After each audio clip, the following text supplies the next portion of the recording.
చూస్ country delight, live better. ఇప్పుడే country delight యాప్ని download చేసుకోండి. నమస్తే, బ్లాక్ అండ్ వైట్కి స్వాగతం. ఈరోజు మా అతిథి లెజెండరీ యాక్టర్ కోట శ్రీనివాసరావు గారు. నమస్కారం సార్. నమస్కారం అండి. కోట శ్రీనివాసరావు లెజెండరీ యాక్టర్ అంటే అసలు ఏమిటండి?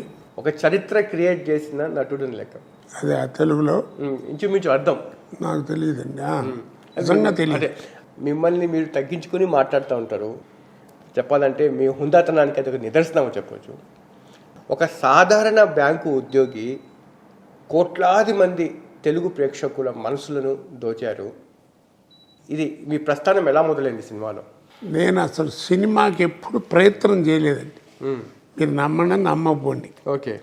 నేను ఎప్పుడు సినిమాకి ఎప్పుడు ప్రయత్నం చేయలేదు. అంటే నాకు ఈ భయం, ఏదైనా నలుగురితో చక్కగా బ్యాంకులో పనిచేస్తున్నాం, 10 మందితో మంచి ఉద్యోగం, పిల్ల జల్ల అంతా బాగానే ఉన్నాం హాయిగా, ఎందుకు దీన్ని పాడు చేసుకోవడం? తీరా వెళ్ళి అక్కడికి వెళ్ళిన తర్వాత ఏమంటే వేషం ఉందంటే కింద పోయి చూసి నీ మొహం ఎప్పుడన్నా అద్దంలో చూసుకున్నా ఉంటారా అంటారేమో అని భయం. అది నాకు అనిపించుకోవడం నాకు ఇష్టం లేదు. చక్కగా నాటకాలు నాకు మొదటి నుంచి అలవాటు. 26 సంవత్సరాలు నాటకాలు వేశాను. ఓకే. అంటే ఒక 20 సంవత్సరాలు గట్టిగా మంచి మంచి వేషాలు వేసి పేరు తెచ్చుకున్నాను.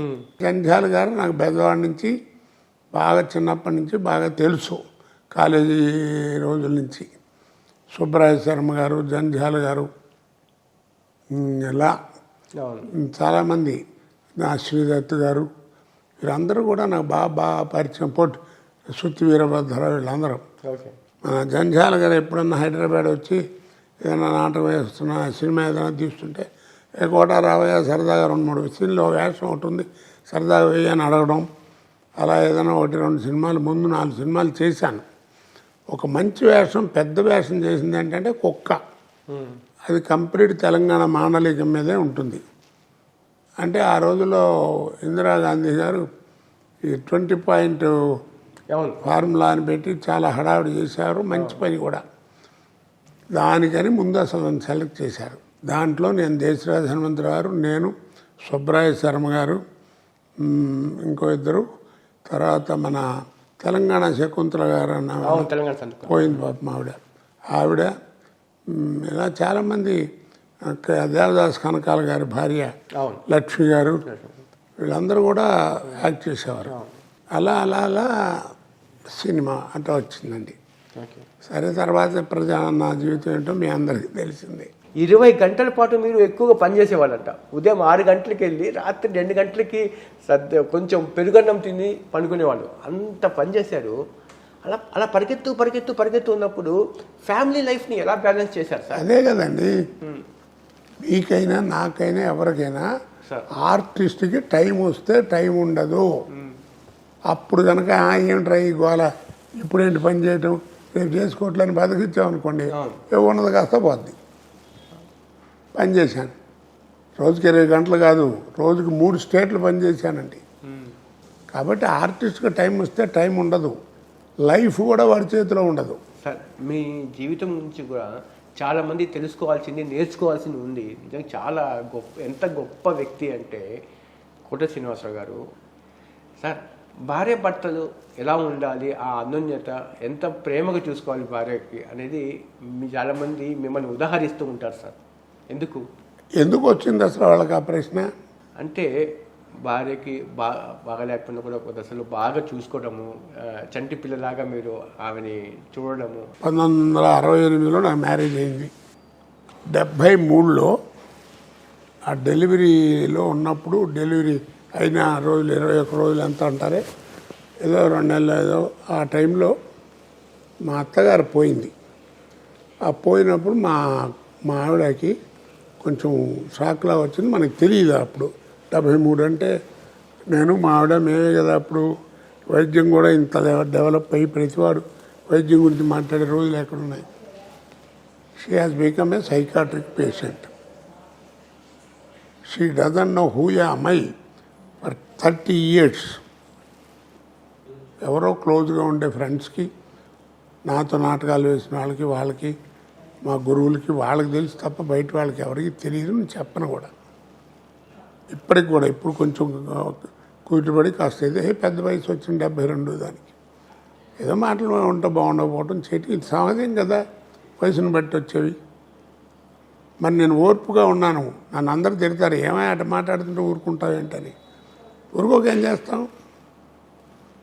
ఒక్కటే గుర్తుంచుకోండి సార్, ట్యూబ్లోంచి బయటకు వచ్చిన పేస్ట్ని పేస్ట్ని గుమ్మం దాటి వెళ్ళినటువంటి సంసారాన్ని ఎవ్వడు వెనక్కి లాక్కులాడాడు.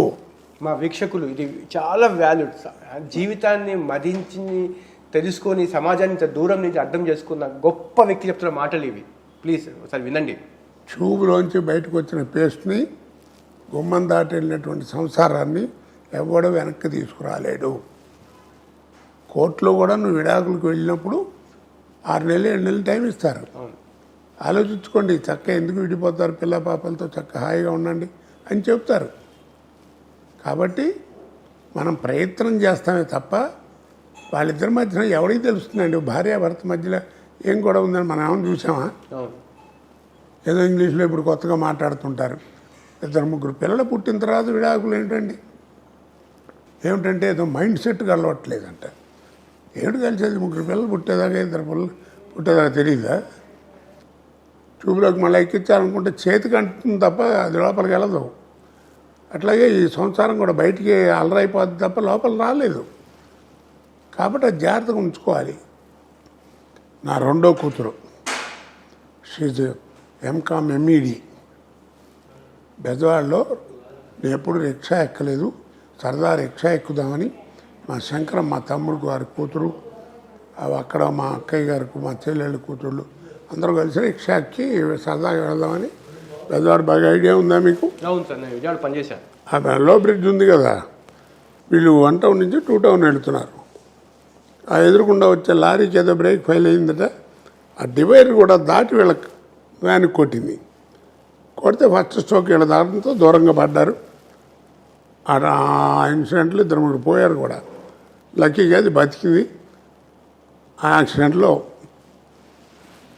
లగ్గు. ఆ తర్వాత ఎలా దీని జీవితాన్ని ఏడుస్తూ కూర్చున్నామని. అలాంటి లైఫ్లో నేను ఎవరి దగ్గర అయితే గుమాస్తాగా పనిచేశానో బ్యాంకులో, ఆయన నేను బియ్యం కూడా అయ్యాను.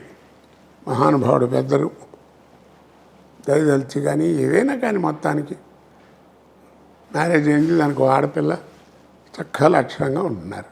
సరే జీవితం బాగానే ఉందిలే, నడుస్తుంది అనుకున్నా. మీకు తెలుసు కదా మా అబ్బాయి, వాడు ఎగిరిపోయాడు. మరి ఇన్ని బాధలు పెట్టుకుంటూ మరి 10-12 ఏళ్ళ నుంచి వాడు పోయిన తర్వాత కూడా ఎక్కడన్నా సినిమాల్లో ఎక్కడన్నా అది మీకు చూసారా? ఆ బాధని చూడరా? ఎప్పుడు నేను దాని గురించి మాట్లాడను. భగవంతుడు ఎంత పేరిచ్చాడో అంత కష్టాలు కూడా ఇచ్చాడు. వీటిని తట్టుకునే గుండె కూడా ఇచ్చాడు. బాగుంది, అంతే. చేయటం మన ధర్మం. ఏదో ఎప్పుడైనా బోరు కొట్టి ఇంట్లో కూర్చొని ఏడుస్తూ ఉంటాను. ఏముంది? ఇప్పుడు చూడండి సార్, మీరు కూడా వీక్షకులకు నేను చూస్తున్నా చూడండి, ఈయన స్టార్డమ్ అనుభవించారు. ఆ రోజుల్లో 30 సంవత్సరాలు 25 సంవత్సరాల క్రితమే ఒక టాప్ హీరోకి ఎంత క్రేజ్ ఉండిందో ఒక కోట శ్రీనివాసరావులో అంతే క్రేజ్ ఉంది. కానీ ఆ సమయంలో మీకు పెళ్లి చేసుకోమని చెప్పి ఎవరు చెప్పలేదు సార్ యాక్చువల్గా? అంటే మీకు కేవలం ఆ ప్రేమ వల్లే అలాంటి? ప్రేమ కాదండి, మన బాధ్యత. అది ఏ క్యాస్ట్లో అయినా సరే, క్రిస్టియానిటీలో అవనండి, ముస్లిమిజంలో ఎవరైనా సరే, పెళ్ళాన్ని ధర్మంగా చూసుకో. నీ ఏడుపు నువ్వు ఏడు, బయట ఏమన్నా ఏడిస్తే ఎవడేమండి. సార్ మీకు మరో జన్మ అంటూ ఉంటే మళ్ళీ ఇండస్ట్రీలోనే తెలుగు కోట శ్రీనివాసరావుని పుట్టాలనుకుంటారా, లేకపోతే వద్దనుకుంటారా ఈ ఇండస్ట్రీలో? చక్కగా ఇప్పుడు నాకు ఏ రకంగా జీవితం ఇచ్చారో చక్కగా కష్టాలు కొంచెం తగ్గించేయి ఏమండి, మనిషిగా చక్కగా సుఖపడుతూ 10 మందికి ఉపకారం చేసేటువంటి మనిషిగా బతకాలని నా ఉద్దేశం. ఇంకో జన్మ అంటూ ఉంటే, ఒకవేళ ఆ జన్మ నిజంగా ఇస్తే అలా బతకాలంటే నేను ఎలా ప్రవర్తించాలి, సద్వాక్కు సత్ప్రవర్తన అన్నీ కలిగి ఉండాలి నేను. అది కూడా నాకు చక్కగా ప్రసాదించి చక్కగా నన్ను కాపాడమని భగవంతుని కోరుకుంటాను. ధన్యవాదాలు సార్. సుమన్ టీవీ ద్వారా నాకు నా మనసులో ఉన్నటువంటి భావాలు, మంచో చెడ్డో, 40 సంవత్సరాల నుంచి నన్ను పోషిస్తున్న మహానుభావులు ప్రజలందరికీ చెప్పుకునే అదృష్టాన్ని కలిగించినందుకు గాను మీ సుమన్ టీవీకి ధన్యవాదాలు చెప్పుకుంటూ సర్వే జన సుఖినో భవంతు. ఇది కోట శ్రీనివాసరావు గారు జరిగిన బ్లాక్ అండ్ వైట్. మరో అతిథితో మళ్ళీ కలుద్దాం. చూస్తూనే ఉండండి సుమన్ టీవీ.